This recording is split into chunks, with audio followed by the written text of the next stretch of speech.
2 seats on Albuquerque City Council won't be decided until next month in a costly runoff election. One candidate had almost double the number of votes than any of his opponents, but it still wasn't enough. News 13's Rachel Knapp looks at if there's a better way to determine a winner. She's live at City Hall. Rachel? Jessica, this runoff election could cost Albuquerque $1.4 million. There's a couple of options that could have picked a winner last night. We had a great turnout. We had over 23% turnout. While that seems low, it was a higher turnout than previous elections. Big ticket bond issues were passed, but even though incumbent Isaac Benton got a whopping 42% of the vote in a crowded 6-candidate field, it wasn't enough. In District 4, which covers the Northeast Heights, no one got the required 50% to win. Which basically means the top 2 vote getters show down again, only those 2 folks in December, and essentially you vote again.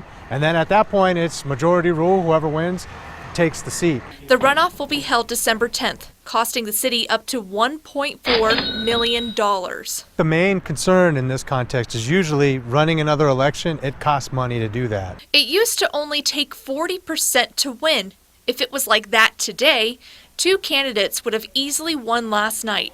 But political analyst Gabe Sanchez says going back to that 40% majority threshold might not be popular. However, I think for the most part, when people think about democracy and majority rule, 50+1 tends to be the threshold.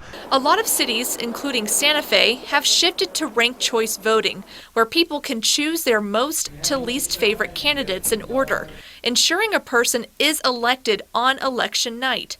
But Sanchez says that process might confuse voters. So far, I don't think I've heard a lot of disagreement about, hey, we get an opportunity to vote again and weigh in on our decision on this and voice our opinion. I think most people might actually prefer that part of the process. There's a number of different ways to get to the outcome. I think it really is a question of taste and preference. In August, the Albuquerque City Council withdrew a proposal to switch to ranked choice voting because they felt like it wasn't enough time to educate voters on how it worked. Back to you. All right. Thank you, Rachel. District 4 is electing a new counselor after Brad Winter decided not to run. He held the seat for 20 years. Sanchez says it is the race to watch and it could be a close one in December.